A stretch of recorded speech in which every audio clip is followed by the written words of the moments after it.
Hello, today I'll be talking to you about first-order logic. A brief overview of the session. We'll begin by introducing the concept of first-order logic, its origin and its many applications. Then I'll talk about what predicates are, what Boolean operators are, what the Sheffer Stroke is and why it's so significant to first-order logic. Then I'll talk about conditionals and biconditionals and their differences. Then I'll explain the concept of quantifiers, and I'll talk you through the different laws of first-order logic and the proof methods, which serve as the sort of axiomatic groundwork for first-order logic in general. Then I'll talk about Herbert Paul Grice's views on conversational implicature, which I find quite interesting, and I think you would too. Then I'll give an example of a proof using first-order logic, and I'll analyze it and explain the details of it to you. Then I'll talk about other types of logic aside from first-order logic and how they're different. Introduction. First-order logic, also known as FOL, first-order set theory or predicate calculus, is an artificial language and a collection of systems used for logical deduction. Now, what's an artificial language?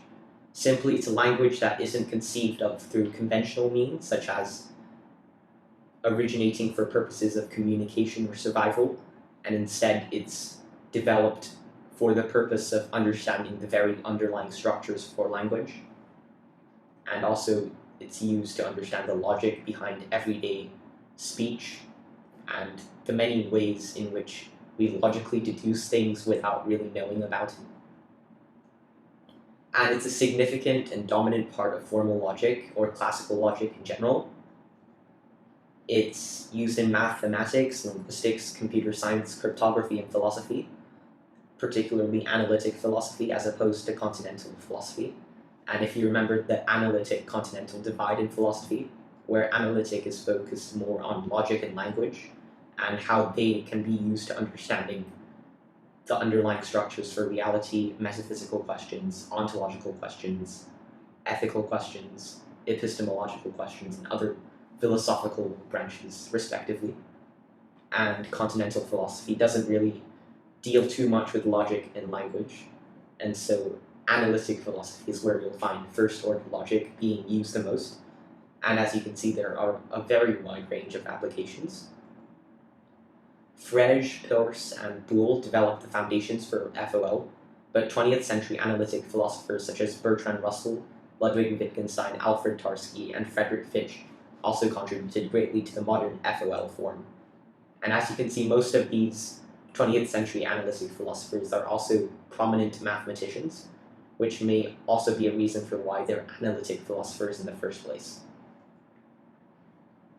Now, first-order logicians would argue that every proposition can have one of two truth values, true or false, usually represented by T or F. This is the law of the excluded middle, where a proposition can either be true or false and not both.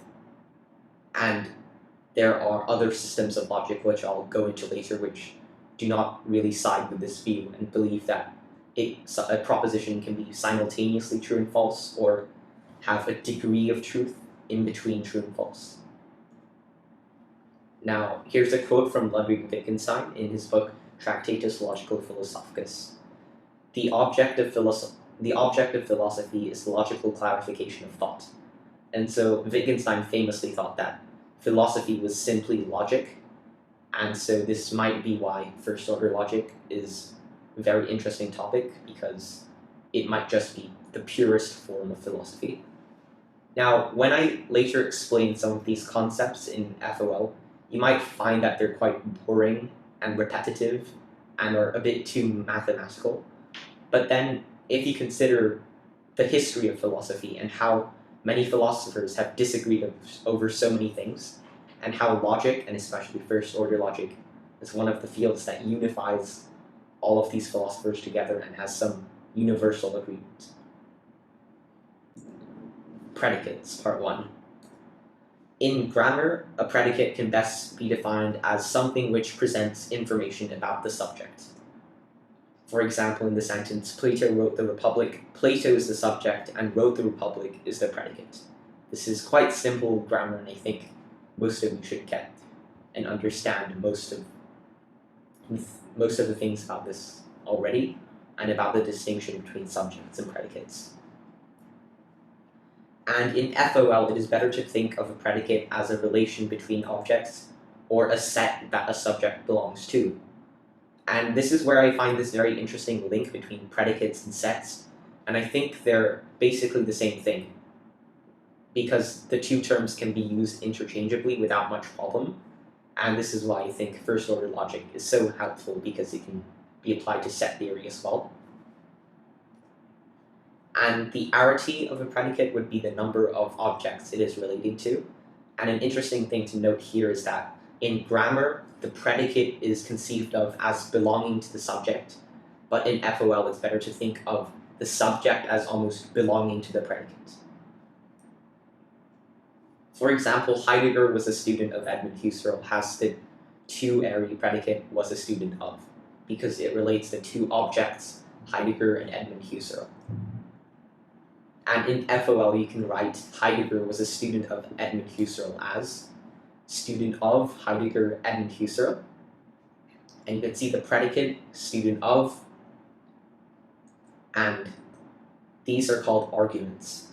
Arguments are basically the objects that a predicate relates to, and names, unlike variables such as a or b, should not be capitalized, and an underscore is to be used for spaces. And an interesting thing to note here is between A, B, C translates to A is between B and C.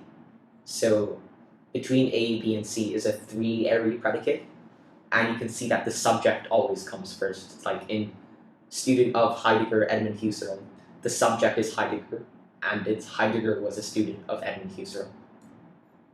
And a simple FOL sentence that includes only a predicate with at least one argument is called an atomic sentence. Boolean Operators Part 1. To expand upon the expressive capabilities of atomic sentences, we can use the Boolean operators, named after George Boole, a mathematician who first studied them. Now, an interesting use of vocabulary I made there was expressive capabilities, because in English, you usually have lots of synonyms for the same word, and they essentially all mean the same thing. And the more synonyms a word has does not necessarily expand upon its expressive capability. The expressive capability is, in my definition, the amount of distinct meanings, and Boolean operators can really add to these different meanings and allow us to interconnect different predicates and arguments. Now these are the three symbols. The first is the disjunction symbol. It means or, and it's synonymous with the union symbol in set theory, and it's inclusive, which is important to note because there's also an exclusive disjunction, which I'll be talking about later. Now, an inclusive disjunction is a disjunction whereby you can have A and B and A or B at the same time. So it's basically where there are two possibilities and they're not mutually exclusive, and you can have the two at the same time. Whereas in an exclusive disjunction, you can only have one of them or the other. This is the conjunction symbol. It means and. It's synonymous with the intersection symbol in set theory. This is the negation symbol. It means not, and it's synonymous with the complement symbol in set theory. Boolean operators part 2. And A disjunction B translates to A or B. A conjunction B translates to A and B. Not A translates to not A. And this is an example of an exclusive disjunction. So you have A or B, but A or B and not in brackets A and B. And you can see that the word but is an example of a synonym for and that has negative connotations.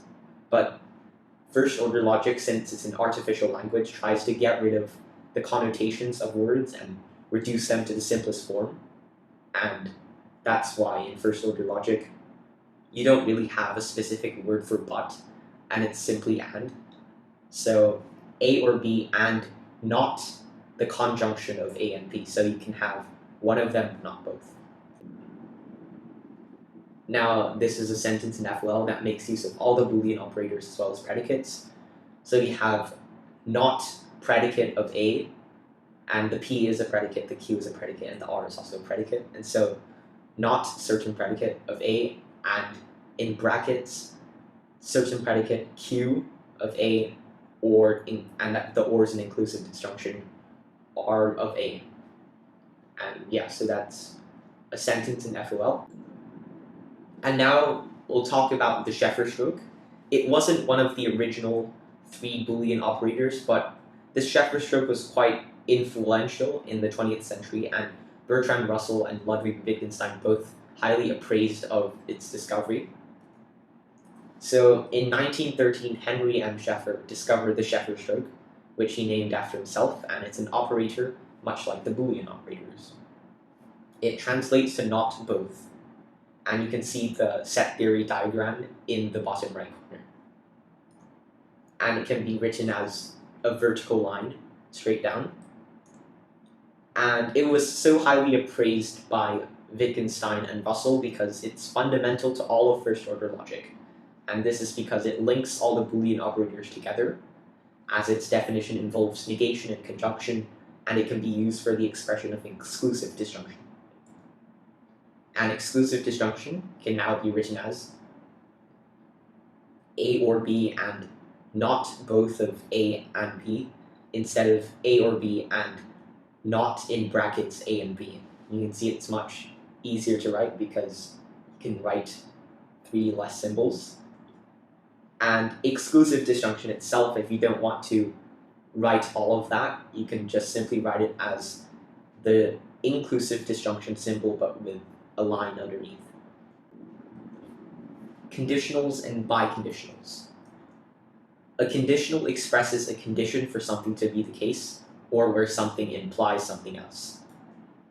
And the condition, like the if part of a conditional sentence, can be termed the antecedent, and the then part of the conditional sentence can be termed the consequent. For example, A conditional B means if A then B, or also A implies B. And a biconditional is a conditional that works either direction of the arrow. For example, if you have A implies B and B implies A, it can be simplified into the biconditional A biconditional B, where A can imply B, B can imply A. And there are 2 types of conditions. There's the necessary condition and the sufficient condition. A necessary condition is a condition which is required for something to be the case, but does not guarantee it to be so. A sufficient condition is a condition which does in fact guarantee something to be the case. For example, holding a pen is a necessary condition for dropping it, because you can't drop a pen without first holding a pen, and letting go of a pen in your hand would be a sufficient condition, because there isn't a conceivable instance in which you let go of a pen in your hand and it doesn't drop. And necessary conditions can be expressed as only if in English, or B implies A, where A is the condition, the necessary condition. And sufficient conditions can be expressed as if in English, like a simple if, not only if, because the only has the connotation that it's absolutely necessary and it's sort of the groundwork that the action or event or the consequence must be built upon. And the sufficient condition is if, and it's A implies B, where A is the sufficient condition. And biconditionals are expressed in English as if and only if, or if with 2 F's in mathematical language, and it's A biconditional B where both are conditions. Quantifiers. Quantifiers in FOL can be used to express quantities of certain objects or variables. So you can see that predicates express the modality, relation, and quality of the variables, and now quantifiers can be used to express the quantities. And quantifiers are especially interesting because what was shown previously is what's called propositional logic, which is logic that doesn't include quantifiers, and logic with quantifiers is called quantificational logic, and so it's the other half of first order logic, or FOL. Now there are two types of quantifiers. You can have the universal quantifier, which means for all, and the existential quantifier, which means for some or there exists. And you can also add a negation symbol in front of the existential quantifier to say there does not exist, but that's a more advanced topic. And for example, for all x means, universal x means for all x, and existential x means for some x. And quantifiers are typically placed at the start of FOL sentences. So if you have a proposition, you put the quantifiers at the very start, and this is what's called pre-next normal form, and it's the most standard form of logic. And when a variable such as x is referred to by a quantifier, it is bound, but when it is not, it is free. So if you have, say, the proposition for all x, x and y, the y is free, but the x is not, because there's no quantifier binding the y, but there is a quantifier, the universal quantifier, binding the x. And what's significant about this is that an FOL sentence can be considered a well-formed formula if there are no free variables. So it's only well-formed if all the variables are bound. And why, you might have wondered why we haven't talked about well-formed formulas in propositional logic, and that's because there are no quantifiers, so the very concept of binding and freedom doesn't exist, and so you can only assume that it's bound in some way. And quantifiers, again, Aristotle, who Kant thought had discovered everything there was to know about logic, thought that there were four main ways to quantify variables, and these are known as the four Aristotelian forms, not to be confused with the four Aristotelian causes, which is something different. The first form is all p's are q's, which can be translated in first order logic as for all x, p of x implies q of x. So every x that is a p is also a q. Some p's are q's, so for some x, if this particular x is a p, then this particular x is also a q. So some p's are q's. No p's are q's. For all x, if x is p, then x is not q. Some p's are not q's. So for some x that is p, that x is not q. And Aristotle thought that these were the possible forms. Laws of first order logic and proof methods. Now, this is more of the boring stuff I was talking about earlier because it might seem very formulaic and structured, and so there's not much creativeness going on. But I assure you, this is actually quite interesting, and since it forms the groundwork for all of philosophy in general, it's important to take note of this. Now, these are the equivalence laws. So in identity, if P is true, then it's still P. If P is false, then it's still P. And then you also have the domination laws, where if you have P or the truth of P, then the truth of P is more dominant. And if you have P and the falsity, then you have the falsity being more dominant, and this is a more complicated topic that I can talk about in maybe a future lecture. And you also have the idempotent laws, which is where you apply a certain non-negation operator, like the disjunction symbol or the conjunction symbol to a certain p, and the p remains the same. And in maths, I think a good example of this would be the number 1, because if you multiply 1 by itself, it's still 1. But a problem with how it's not completely idempotent is if you add 1 to 1, then it doesn't remain the same. And so it's not completely idempotent, but it's not maths, it's first order logic, and so there are certain propositions denoted by P that can be completely idempotent. You also have the double negation law, and this is something based more on intuition rather than actual valid logical proof, but it seems valid in every instance that it's used in, so it has since been adopted as a formal official law. And it's basically if you have two negations or two nots placed together, like not P, then the P is still the same. You also have the commutative laws, so you can basically reflect them and change the different predicates or arguments on either side, and they would on either side of the Boolean operator, and they would still be the same. And the commutative laws would only work on the disjunction and the conjunction symbols, and not on the conditional or not on the conditional symbols, but they would also work on the biconditional symbol. Associative laws, pretty straightforward. If it's the same Boolean operator, then you can add brackets wherever you want to. And distributive laws, it's basically if you have, say, the proposition P or Q and R, it means there's two possible cases. You can have P or Q and P or R, and you can then change the Boolean operators and it would still follow the same sort of logic. And now this is what I think is the most interesting law, which is De Morgan's laws, which are named after De Morgan. And basically if you have not P and Q, then it's equivalent to not P or not Q. And you can also have not P or Q, which is the same as not P and Q.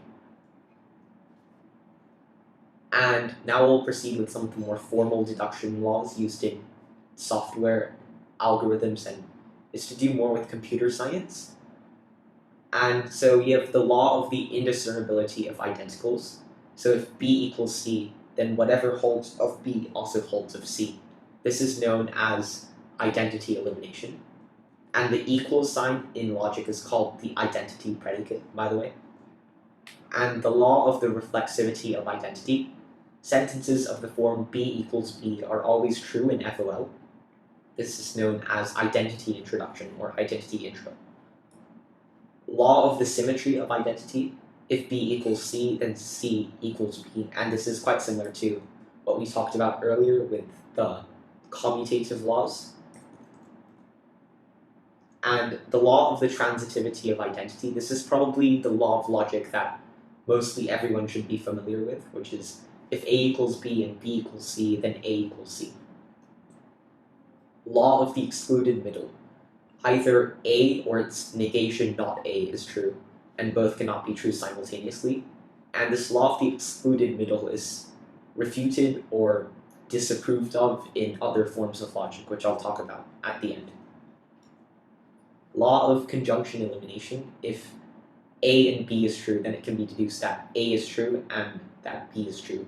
And this is because if you have an entire conjunction which is true, then every single conjunct that is contributing to the truth of that conjunction as a whole must also be true.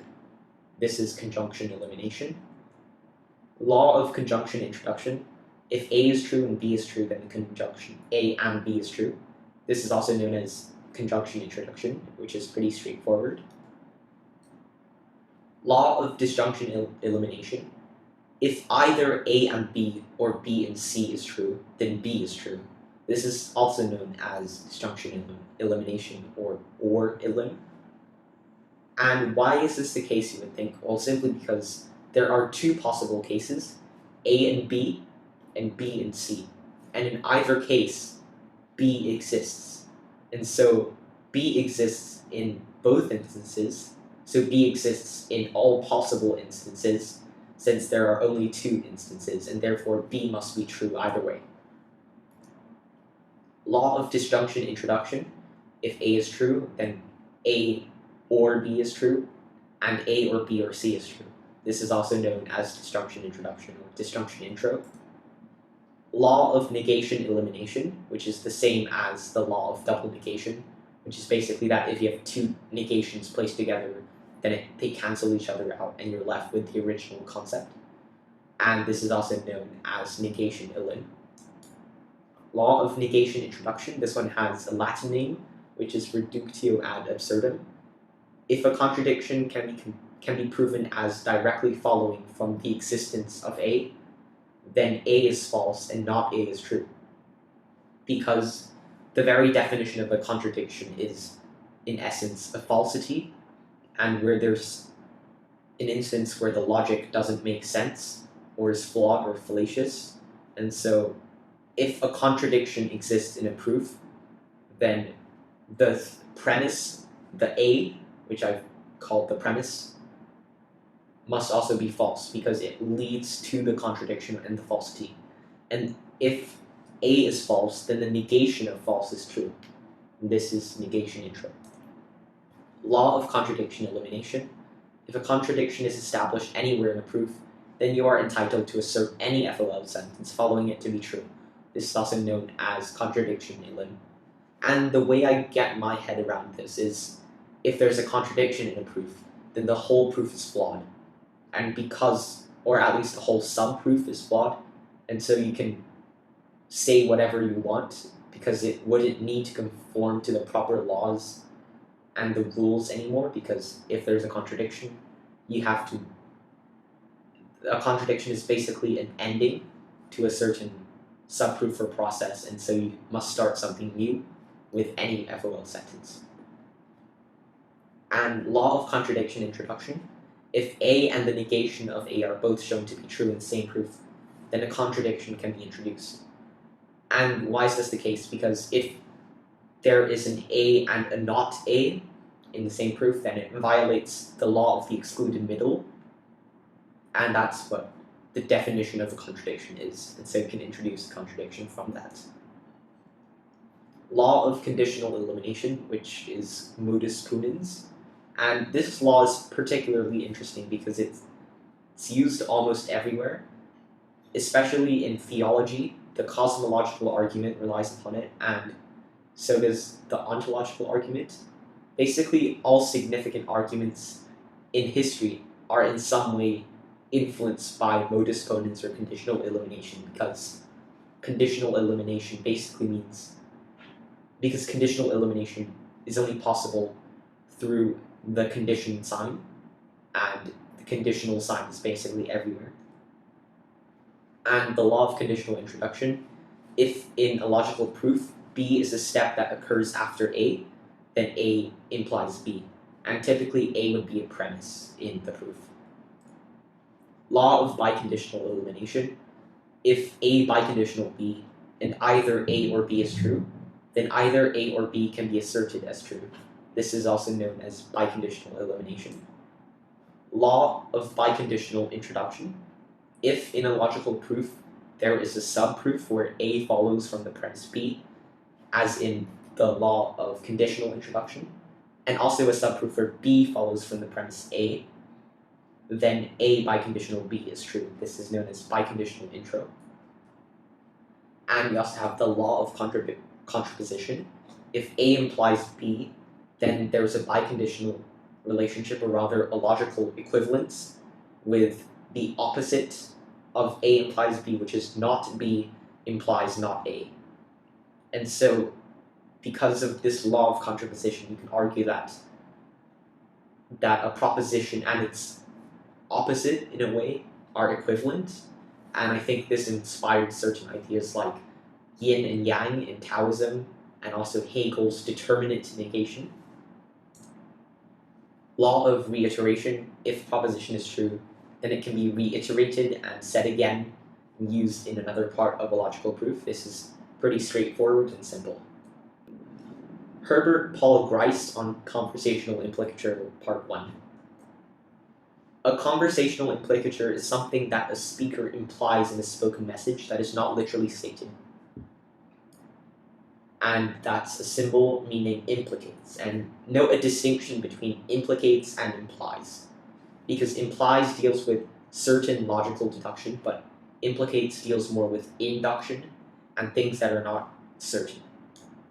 For example, the paper is white implicates that the paper is completely white, although this might not be the case and may not be true. The British philosopher Herbert Paul Grice thought that all conversational implicature can never logically be assumed as truthful. Thus, all conversational implicature should be cancelled, and in spoken language, only the literal meaning of words is to be logically assumed as true.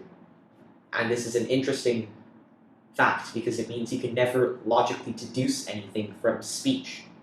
And this goes against the traditional intuitive idea that speech is more pure than writing, because in a way, writing has greater expressive capability than speech. Although you may argue from the Wittgensteinian view that in situations of linguistic ambiguity, it's more useful to have speech rather than language. And I would personally say that speech and writing can actually coexist, and there doesn't necessarily have to be an either-or situation between the two. And Grice thought that conversational implicature arose from people expecting conversation to conform to certain maxims, which he termed the maxims of conversation. And the following are the maxims of conversation, which you may notice is similar to Kant's categories of the pure understanding of quality, quantity, relation, and modality. And the maxim of quality. Try to make your contribution one that is true.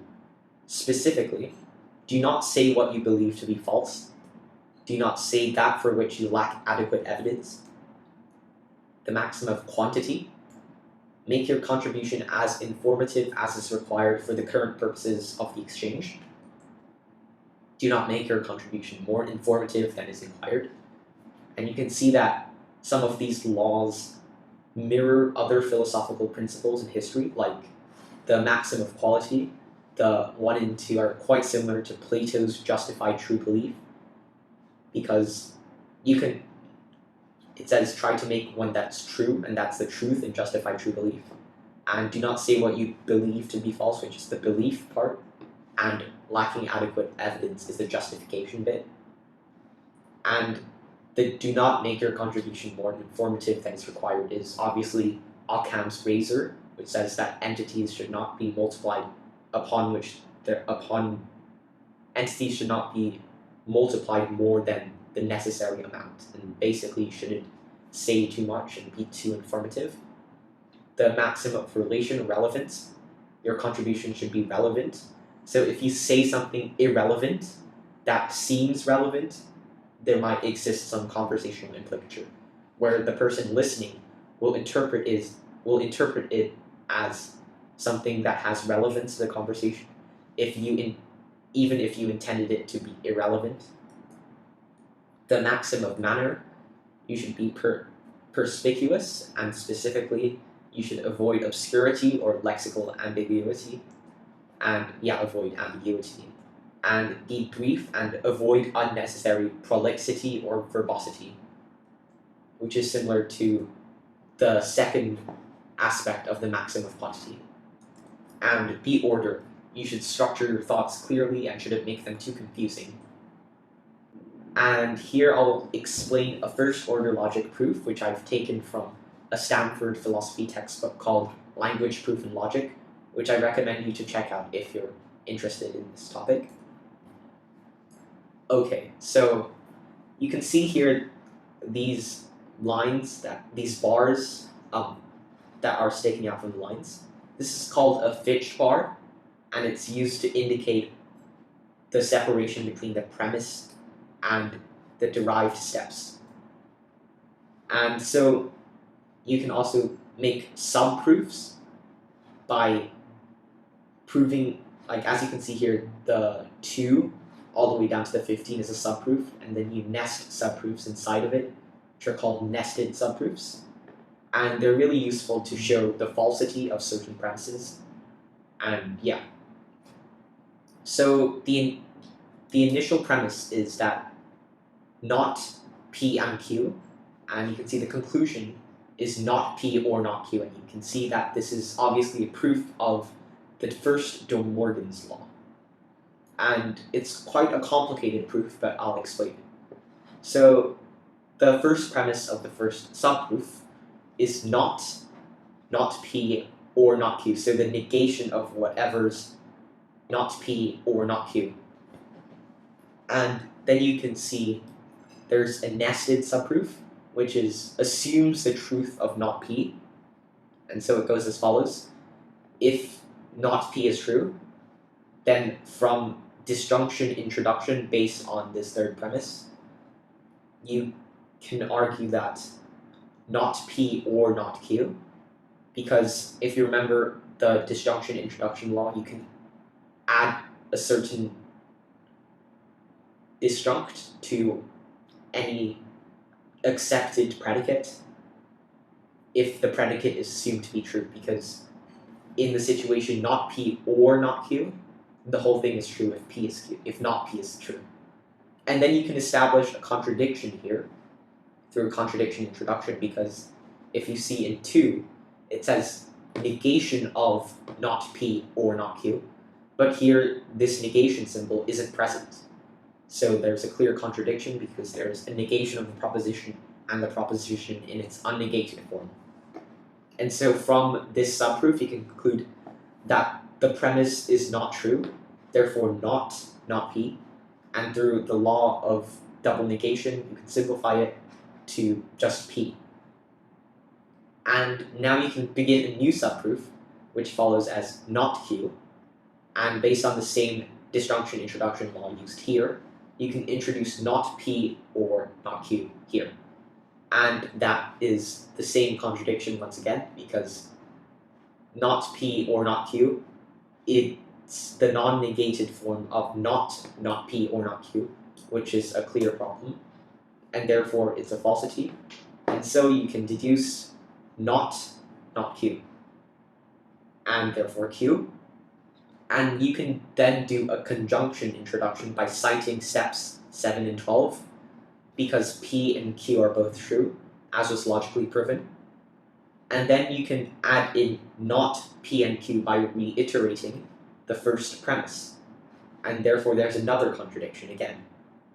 And because of this contradiction, you can say that the whole of the subproof from 2 to 15 is false, therefore not P or not Q, and based on the law of double negation or negation elimination, you can change that to just not P or not Q, which is a proof of the first de Morgan's law. Finally, we'll talk about other types of logic. First-order logic itself is called first-order logic because it can quantify only variables, and any form of logic that can quantify more than just variables is termed higher-order logic. For example, second-order logic can quantify predicates of variables, and third-order logic can quantify the predicates of variables, etc. Fuzzy logic doesn't just have the two truth values, true and false, which are denoted as 1 and 0, like in binary code, but also allows the usage of any number in between 1 and 0. This makes it more useful for questions that are more subjective and don't have definite answers, such as, is the weather good today? If you put 1, that means the weather is absolutely good. And if you put 0, then it means the weather is absolutely bad. And it's more common for you to choose a degree, like the weather is somewhat good, the weather is quite good, the weather is not that good. And these can be indicated through a number in between 1 and 0. I misspelled that, but it's supposed to be dialethic logic allows the violation of the law of the excluded middle, meaning that a proposition can be simultaneously true and false. Deontic logic is an application of logic into ethics, especially deontological ethics, which is concerned with duty and obligation. Modal logic deals with necessity, possibility, and contingency, as in the name modal logic. And temporal logic deals with anything to do with time or in relation to time. And that is the end of my presentation. I hope you enjoyed it and learned something new about first-order logic. Thank you for listening.